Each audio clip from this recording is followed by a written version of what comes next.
खबरी इ न्यूज बा सुनाइल पबजी खेले वालन के माथा चकराइल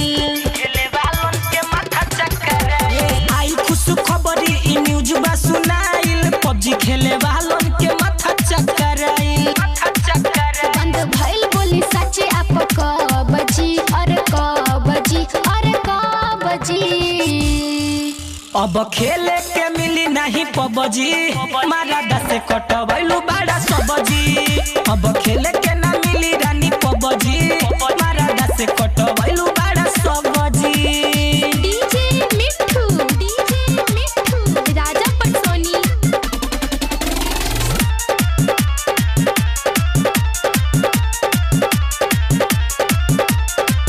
कहताड़ साच की हवे बात झूठ हो पबजी बंद भइल सुन के लागत नइखे भूख हो कहताड़ साच की हवे बात झूठ हो पबजी बंद भइल सुन के लागत नइखे भूख हो सच बात बाटे सुन कर परहेज हो पबजी से तोहारा ना होई कबो भेट हो अब दिन रात रट खाली रबजी रबजी रबजी अब खेले के मिली नहीं पबजी मारा दस कटवैलू बड़ा सबजी अब खेले के ना मिली रानी पबजी मारा दस कटवैलू बड़ा सबजी।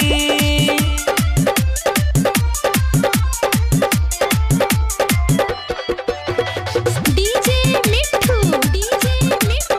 राजा पटसोनी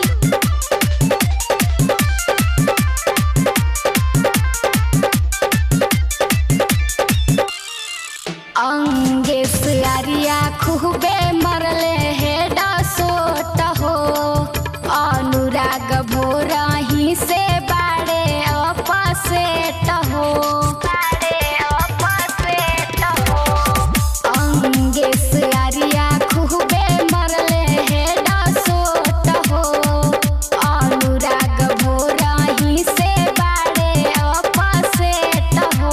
राजेलाल राजू संगे ममता चौहान हो सुबह से हो दोनों बड़े परेशान हो ढेर बोली जनी बढ़ी बजी अरे बजी अब खेले के मिली नहीं पबजी मारा दस कटवैलू बड़ा सबजी अब खेले के ना मिली रानी पबजी मारा दस कटवैलू बड़ा सबजी। आई खुश खबरी इ न्यूज बा सुनाइल पबजी खेले वालन के माथा चकराइल आई खुश खबरी इ न्यूज बा सुनाइल पबजी खेले वालन के माथा चकराइल बंद भइल बोली सच्ची आप कबजी और कबजी और कबजी अब खेले के मिली नहीं पबजी मारा दस कटवैलू बड़ा सबजी अब खेले के